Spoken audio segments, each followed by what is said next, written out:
भाई जो गुरु बचन पे डट गए, कट गए फंद चुरा। तो क्या कहा गुरुदेव ने?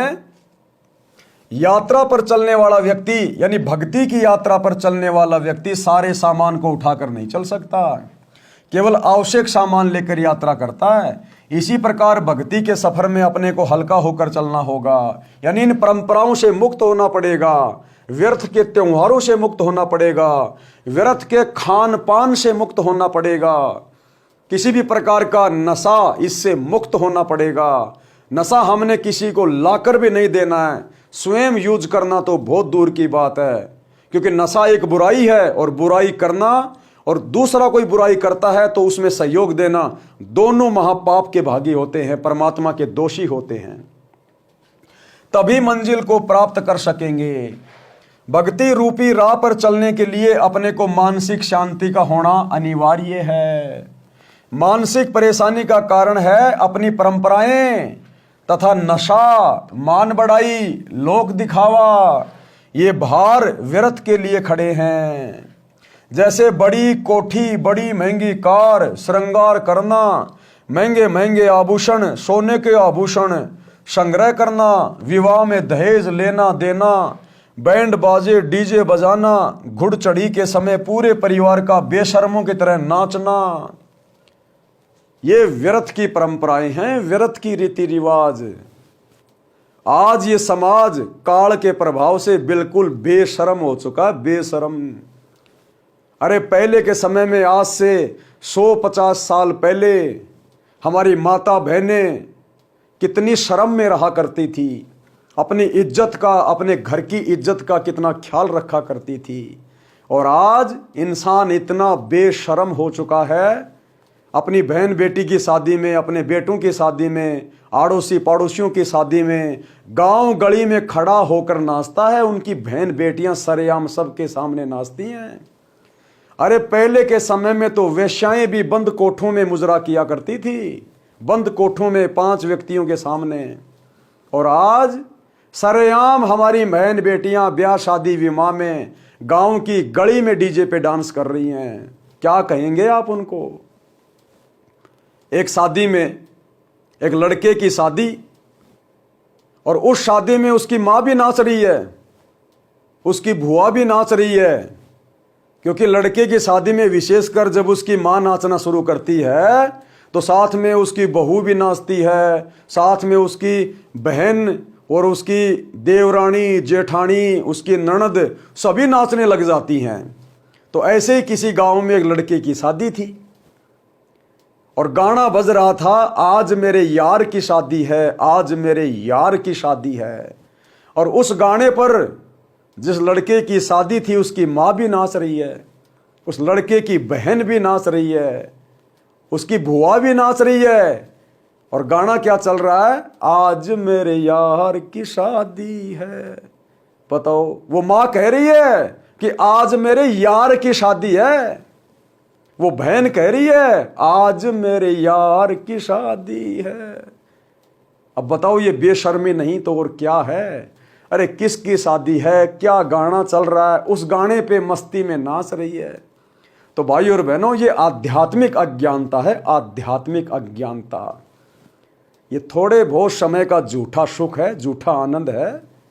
और ये ब्याह शादी करने वाले, डीजे पे नाचने वाले जब अपने घर से चलते हैं लड़की लेने के लिए, तो आप जी अखबारों में पढ़ते हो दूल्हे की गाड़ी एक्सीडेंट हो गई, दूल्हे सहित उसके दोनों जीजाजी भी मर गए।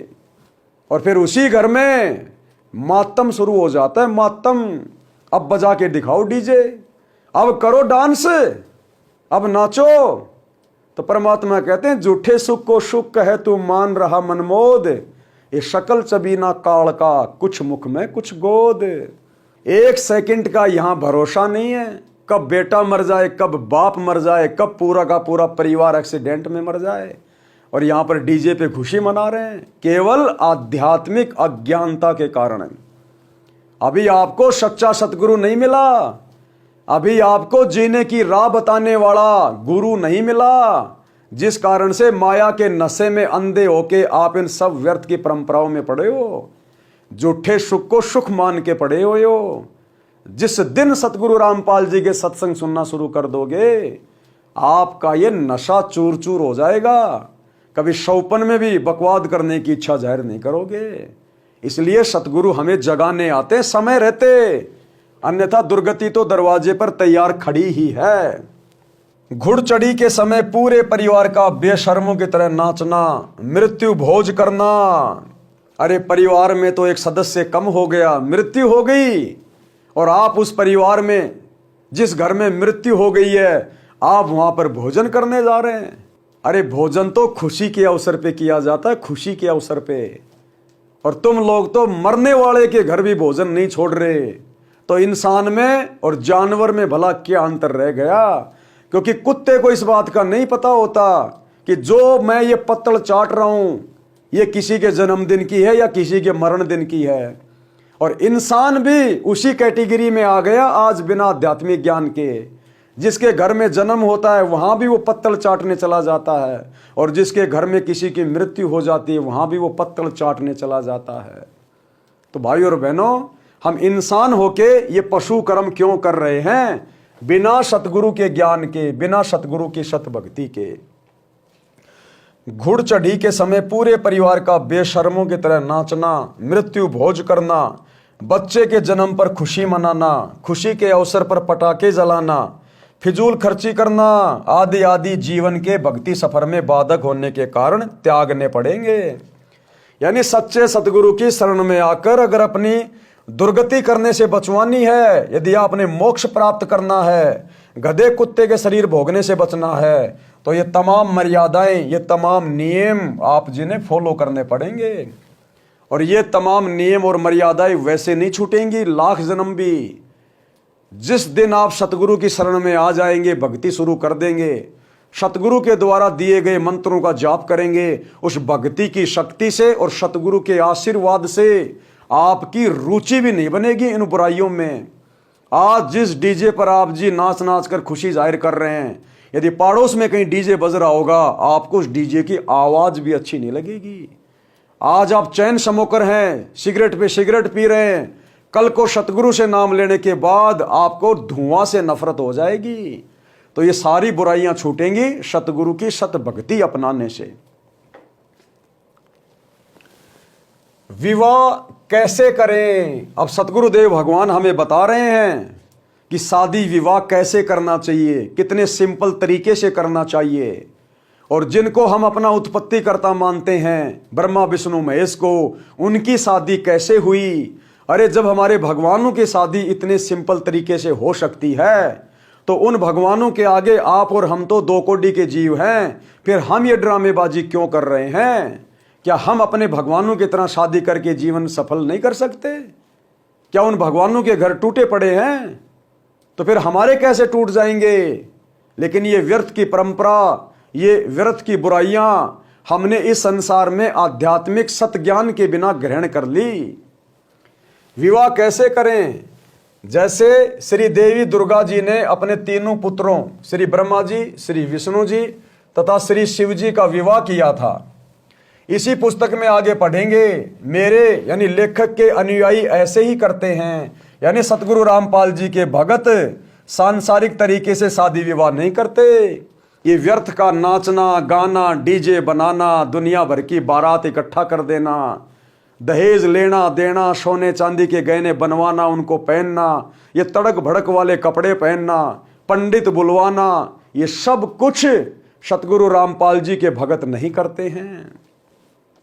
हम वैदिक विधि से, सनातनी विधि से अपने बच्चों का विवाह करते हैं। केवल 17 मिनट की एक वैदिक विधि है जिसमें सभी देवी देवताओं का आह्वान किया जाता है, उनकी स्तुति की जाती है रमेणी के माध्यम से। और ये वो विधि है जिस विधि से 33 करोड़ देवी देवता भी उन पर प्रसन्न रहते हैं। कभी उनके घर में अमंगल नहीं हो सकता, उनके वैवाहिक जीवन में कभी कोई संकट नहीं आ सकता, क्योंकि हमने सनातनी विधि से, वैदिक विधि से अपने बच्चों का विवाह संस्कार किया है, जिस वैदिक विधि से श्री दुर्गा जी ने अपने तीनों बच्चों का विवाह किया था। मेरे यानी लेखक के अनुयायी ऐसे ही करते हैं। 17 मिनट की असुर निकंदन रमेणी है। फेरों के स्थान पर उसको बोला जाता है। जो करोड़ गायत्री मंत्र, कौन सा गायत्री मंत्र? भूर्भुवस्सुः तत्सवितुर्वरेण्यं भर्गो देवस्य धीमहि धियो यो नः प्रचोदयात्, जो कि करोड़ों गायत्री मंत्र से उत्तम तथा लाभदायक है। और जो गायत्री मंत्र वर्तमान में समाज में प्रचलित है, ओम भूर्भुवस्सुः, ये वाला, ये गायत्री मंत्र भी कंप्लीट नहीं है। इसके साथ भी हमारे ज्ञानहीन धर्म गुरुओं ने छेड़छाड़ कर रखी है।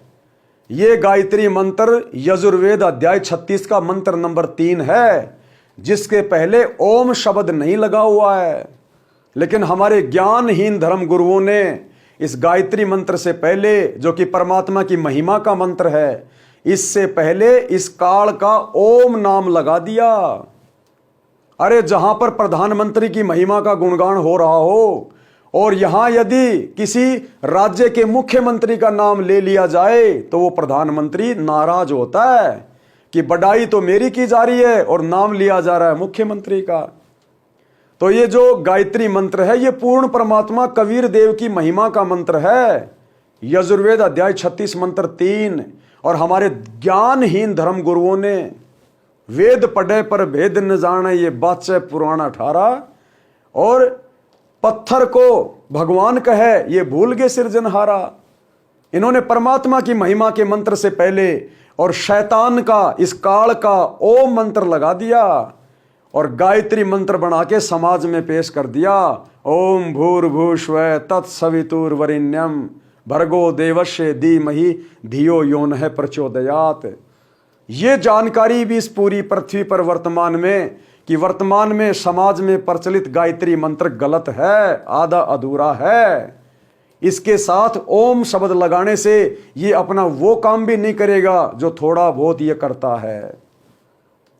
तो जो रमेणी पद्धति से, वैदिक विधि से, सनातनी विधि से सतगुरु रामपाल जी के फॉलोवर अपने बच्चों का संबंध जोड़ते हैं, विवाह करते हैं, जिसमें कोई आडंबर नहीं, कोई पाखंड नहीं, ना कोई 7 फेरे लिए जाते, ना किसी घोड़ी पे बैठ के जाया जाता, ना कोई डीजे या बैंड बाजा बजाया जाता, दहेज के नाम पर ना 1 रुपया लिया जाता ना दिया जाता, बारात के नाम पर पाखंड नहीं किया जाता, 5 आदमी इधर से 5 आदमी उधर से, और लड़की को उन्हीं कपड़ों में अपने घर पर लाया जाता, अपनी बेटी बना के, सतगुरु के आशीर्वाद से। तो ये है वो वैदिक पद्धति। इसमें कोई आडंबर नहीं करना होता है और पूरा जीवन वो माता बहनें सुखमय तरीके से व्यतीत करती हैं, क्योंकि उन्होंने परमात्मा को और 33 करोड़ देवी देवताओं को प्रसन्न करके अपना वो संस्कार संपन्न किया है। तो गुरुदेव कह रहे हैं कि जिस 17 मिनट की असुर निकंदन रमेणी से सतगुरुदेव भगवान के फॉलोवर अपने बच्चों का विवाह संपन्न करते हैं, वो रमेणी जो करोड़ों गायत्री मंत्र ओम भूर्भुवस्सुः से उत्तम तथा लाभदायक है, जिसमें विश्व के सर्व देवी देव तथा पूर्ण परमात्मा का आह्वान तथा स्तुति प्रार्थना है, जिस कारण से सभी शक्तियां उस विवाह वाले जोड़े की सदा रक्षा तथा सहायता करते हैं। इससे बेटी बची रहेगी, जीने की राह सुगम हो जाएगी। विवाह में प्रचलित वर्तमान परंपरा का त्याग। विवाह में व्यर्थ का खर्चा त्यागना पड़ेगा। अगर आपने सतगुरु से नाम उपदेश लेना है ज्ञान समझने के बाद, देखो सबसे पहले तो आपने ज्ञान समझना पड़ेगा। चाहे सतगुरु की कोई पुस्तक पढ़िए या सतगुरु के टीवी चैनल पर सत्संग सुनिए या मोबाइल पर सत्संग सुनिए। 2, 4, 5 महीने सत्संग सुनने के बाद यदि आपको लगता है कि मुझे सतगुरु रामपाल जी से उपदेश लेना चाहिए, तो उपदेश लेने से पहले आपने उनके नियमों को, मर्यादाओं को भली भांति पढ़ लेना चाहिए, समझ लेना चाहिए, तभी आपकी भक्ति सफल हो पाएगी। तो शादी विवाह में हमने ये इन व्यर्थ के खर्चों से बचना पड़ेगा। ये परंपराएं हमने त्यागनी पड़ेंगी। विवाह में व्यर्थ का खर्चा त्यागना पड़ेगा। जैसे बेटी के विवाह में बड़ी बारात का आना, दहेज देना ये व्यर्थ परंपरा है। 100, 200, 500 आदमियों की बारात इकट्ठी कर दी जाती है। अरे वो बेचारा गरीब बेटी का बाप वो बड़ी मुश्किल से अपने कलेजे की कोर को, अपने कलेजे के टुकड़े को आपको दे रहा है, जिसको 18-20 साल से पाल पोस के बड़ा किया। अरे इससे ज्यादा और क्या लोगे उससे? कसाई हो क्या? कसाई 20 साल से अपने कलेजे के टुकड़े को पाल पोस के तुम्हें दे रहा है, और ऊपर से तुम दहेज की डिमांड कर रहे हो, गाड़ी की डिमांड कर रहे हो, कपड़ों की डिमांड कर रहे हो, जेवरात की डिमांड कर रहे हो। ये चुकाना पड़ेगा गधा बन के अगले जन्म में। ये कर्जा चढ़ रहा है, कर्जा। अरे आपने अपने बेटे की शादी करनी है। आपके घर में कितने सदस्य हैं? आप हैं, आपकी पत्नी है, आपका 1 या 2 बेटा है, 1-2 बेटी होंगी, आपके माता पिता होंगे। आप 5-7 सदस्य हैं। ऑलरेडी आप अपने घर में रह रहे हैं, नहा रहे हैं, खा रहे हैं, पी रहे हैं, सो रहे हैं। अब आप अपने बेटे की शादी कर रहे हैं। शादी करके आप क्या लाएंगे? एक लड़की। क्या उस एक लड़की के लिए आपके इतने बड़े परिवार में, इतने बड़े घर में सोने के लिए एक चारपाई नहीं है? क्या उस बेटी के पहनने के लिए कपड़े नहीं है? क्या उस बेटी के खाना खाने के लिए एक थाली, एक गिलास, एक कटोरी, एक चम्मच नहीं है? फिर क्यों व्यर्थ में दहेज लेकर अपने ऊपर भार चढ़ा रहे हो? अरे घर में कभी रिश्तेदार आ जाते हैं तो उनके लिए हम बाजार से बेड खरीद के लाते हैं क्या? जब रिश्तेदार घर पर आते हैं तो उनके लिए हम नया फ्रिज खरीद के लाते हैं क्या? जब रिश्तेदार आते हैं तो उनके लिए हम कोई महंगी महंगी वस्तुएं खरीद के लाते हैं क्या? नई बेडशीट, नई रजाई, नई गद्दा, हम कुछ खरीद के लाते हैं क्या? हमारे घर में ऑलरेडी 2-4 व्यक्तियों के लिए एक्स्ट्रा खाने पीने का सामान रहता है, जबकि तुम्हारे घर में तो केवल एक ही लड़की आ रही है। फिर क्यों उस बेटी के बाप के ऊपर इतना सारा बोझ डाल रहे हो? वो बेचारा जमीन बेचेगा, कहीं से कर्जा उधार लेगा, बैंक से लोन लेगा, उसका जीवन तुम नरक बना दोगे। तुम्हें यह चुकाना पड़ेगा। फिर एक लेवा एक देवा दूतम, कोई किसी का पिता नहीं पूतम। ऋण संबंध जुड़े सब नाता, अंत समय सब 12 बाटा। ये जन्म जन्मांतरों की लंबी प्रोसीजर है, बिना ज्ञान के, बिना सतगुरु की भक्ति के। आज वो लड़की का पिता जो लड़की को घर से बाहर करते समय कितना दुखी हो रहा है, कितना दहेज देना पड़ रहा है, हजारों लोगों को जिमाना पड़ रहा है, दहेज में गाड़ी देनी पड़ रही है, सामान देना पड़ रहा है। उस लड़की के पिता ने अपने पिछले मनुष्य जीवन में इसी प्रकार अपने ससुर से दहेज लिया था। शादी करते समय इसी प्रकार से दहेज लिया था, जो आज उसको चुकाना पड़ रहा है। और आज जो लड़का दहेज ले रहा है, कल को जब वो अपनी बेटी को पराई करेगा, उसने भी इसी प्रकार से दहेज देना पड़ेगा। क्योंकि समाज में आम धारणा है जितना लिया है उतना तो देना पड़ता है। तो भाई हम लेंगे नहीं तो देना नहीं पड़ेगा, ना इस जन्म में ना किसी अगले जन्म में। तो भाई और बहनों, हमने इन व्यर्थ की परंपराओं से पीछे हटके अपने भक्ति मार्ग पर आगे बढ़ना होगा। यदि हम इन्हीं परंपराओं में उलझे रहेंगे, पड़े रहेंगे, तो भक्ति क्या हम खाक करेंगे? 24 घंटे तो हम मानसिक चिंताओं में डूबे रहेंगे। लोगों का लिया दिया ही हमारे से पूरा नहीं हो पाएगा। मांगने वाले हमारे दरवाजे पे खड़े रहेंगे। कभी भात आ गया, कभी छूचक आ गया, कभी जन्मदिन आ गया, कभी शादी आ गई, कभी कुछ आ गया। सारा जिंदगी गधे और बैल की कमा कमा के व्यर्थ की परंपराओं में पैसा लगाते रहेंगे, मानसिक टेंशन लेके बैठे रहेंगे। तो सतगुरु की भक्ति और मंत्रों का क्या खाप सुमरण करेंगे? तो इसलिए यदि हमें भक्ति करनी है, सफलता प्राप्त करनी है, तो हमने सतगुरु से उपदेश लेकर उनके ज्ञान को समझकर इन सामाजिक परंपराओं से, जो कि हमारे ऊपर बोझ हैं, बोझ सिर का दर्द, ये पैसे वाले लोगों ने आडंबर शुरू किए थे। पैसे वाले लोगों ने अपनी मान बढ़ाई के लिए, समाज में दिखावा करने के लिए अपनी बेटी को दहेज देना शुरू किया। अपनी बेटी के नाम पे प्लाट करने शुरू कर दिए कि मेरा रिश्तेदारियों में नाम होगा, समाज में मेरी इज्जत बढ़ेगी। और जब किसी गरीब की लड़की ऐसी शादी में जाती थी और वो देखा करती थी कि इसका पिता इसको इतना सोना, इतनी चांदी, इतने कपड़े, इतने महंगा सूट, इतना पैसा दे रहा है, वो आके अपने माता पिता से कहती थी कि उस लड़की की शादी में उसके माता पिता ने ये सामान दिया है। तो माता पिता समझ जाते थे कि कल को जब लड़की पढ़ाई करेंगे, अगर इसको हमने थोड़ा बहुत कुछ नहीं दिया तो इसकी आत्मा दुखी होगी। तो मजबूरन बेचारे माता पिता को चाहे कर्जा लेना पड़े, चाहे जमीन बेचनी पड़े, अपनी बेटी को ज्यादा नहीं तो थोड़ा बहुत वो देने का प्रयास जरूर करते थे। और धीरे धीरे समाज में फिर ये परंपरा पड़ गई। अब जब आप अपने बच्चों को शुरू से ही भक्ति के रंग में रंग दोगे, बचपन से ही बच्चे सतगुरु का ज्ञान समझने लग जाएंगे, तो वो बच्चे जब उनकी शादी का समय आएगा, वो सामने वाले से 1 रुपया लेना जहर खाने के समान समझेंगे, जहर खाने के। क्योंकि उनको सतगुरु की भक्ति का ज्ञान हो जाएगा कि यदि आज मैं लूंगा तो कल को मुझे चुकाना पड़ेगा धर्मराज के दरबार में। यदि मैं सतगुरु का नियम तोड़ूंगा, सतगुरु का वचन तोड़ूंगा, मेरी भक्ति सफल नहीं हो पाएगी, परमात्मा मुझसे नाराज होगा, मैं मोक्ष से वंचित हो जाऊंगा और यही गधा कुत्ता बन के घूमूंगा। तो ऐसी आफत वो बेटा या बेटी बिल्कुल भी मोल नहीं लेंगे। और जब माता पिता को भी ज्ञान हो जाएगा तो वो भी अपने बच्चों का विवाह बिल्कुल सिंपल तरीके से गुरुदेव के बताए अनुसार करेंगे। तो दोनों परिवार कितने सुखी हो गए।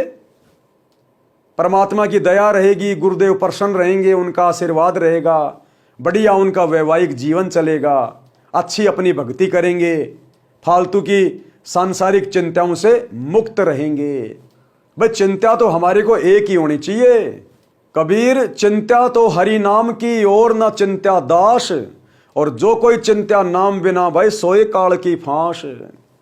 अगर चिंता हो तो केवल एक कि मेरे से ऐसी कोई जाने अनजाने में गलती ना हो जाए जिससे मेरे गुरुदेव नाराज हो जाएं, मेरी भक्ति बर्बाद हो जाए और मैं नरक का भागी बन जाऊं।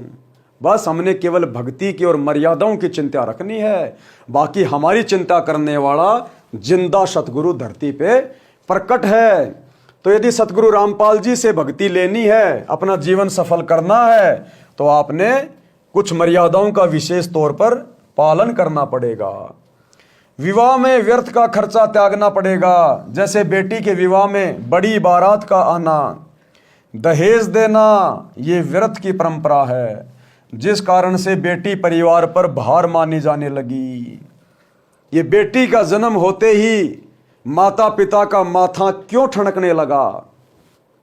क्योंकि समाज की व्यर्थ की परंपराओं के कारण कि भैया बेटी पैदा हो गई, ये तो 10 लाख का खर्चा पैदा हो गया। माता पिता बड़े दुखी हो जाते हैं और सोचते हैं भगवान एक बेटा हो जाए, बेटा हो जाए। तो जब हम इस प्रकार की परंपराओं का निर्वाह नहीं करेंगे, अरे हमें खाने के लिए समाज थोड़ी दे रहा है। कल को भूखे मरेंगे, समाज वाले हमारे घर पर अनाज की बोरियां डाल के जाएंगे क्या? हम समाज को देख के क्यों चलें? समाज को देख के चलेंगे तो हम मोक्ष प्राप्त नहीं कर पाएंगे, आत्म कल्याण नहीं करवा पाएंगे। आप जियो ने मीराबाई की कथा सुनी होगी। मीराबाई ने अपनी आत्मा का कल्याण देखा, मीराबाई ने समाज नहीं देखा, मीराबाई ने रिश्तेदार नहीं देखे। मीराबाई को अपने गुरुजी की आज्ञा, अपने गुरुजी का वचन दिखाई दे रहा था।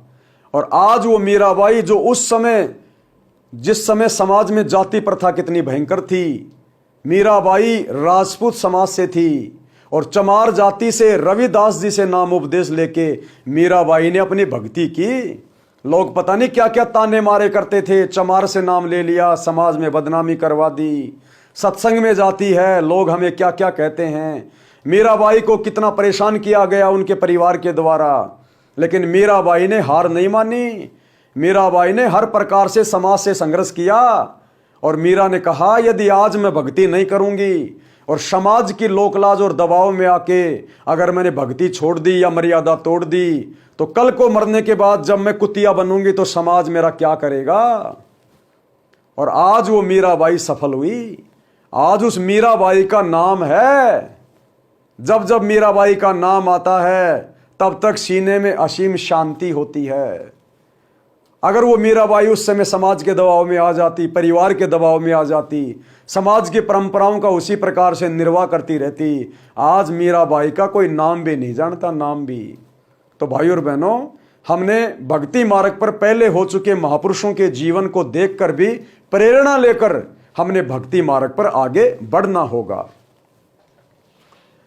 विवाह में व्यर्थ का खर्चा त्यागना पड़ेगा। जैसे बेटी के विवाह में बड़ी बारात का आना, दहेज देना, ये व्यर्थ परंपरा है, जिस कारण से बेटी परिवार पर भार मानी जाने लगी और उसको गर्भ में ही मारने का सिलसिला शुरू है, जो माता पिता के लिए महापाप का कारण बनता है। बेटी देवी का स्वरूप है। हमारी कुपरंपराओं ने बेटी को दुश्मन बना दिया। अरे गुरुदेव बताते हैं कि बेटी तो बिल्कुल गाय होती है, गाय इतनी अच्छी आत्मा की होती है। जब बुढ़ापे में निकम्मी औलाद, निकम्मे बेटे अपने माता पिता का साथ छोड़ देते हैं, तो बेटी फिर भी ससुराल से आकर उनको संभालती है, अपने साथ लेके जाती है। बेटा बेटी दोनों खाना खा रहे हैं, माता पिता उस बेटे को कहेंगे भैया वो सामान लेके आना, वो उठे ना उठे, वो कह देगा ये चली जाएगी, मैं रोटी खा रहा हूं। वो बेटी बेचारी कहते ही तुरंत उठकर खाना छोड़कर हाथ धोकर आपको सामान ला के पकड़ा देगी। और फिर भी बेटी से हम नफरत करते हैं, फिर भी बेटी को हमने अपना दुश्मन बना लिया, केवल इस समाज की झूठी परंपराओं के कारण है, समाज की झूठी रीति रिवाजों के कारण है। तो हमने समाज को देखकर नहीं चलना होता। जब हम भक्ति मार्ग पर चल पड़ते हैं, फिर हमने अपने आत्म कल्याण को देखना, अपने गुरु जी के वचन को देखना होता है। और गुरु के आशीर्वाद से फिर समाज हमारा कुछ नहीं बिगाड़ पाएगा।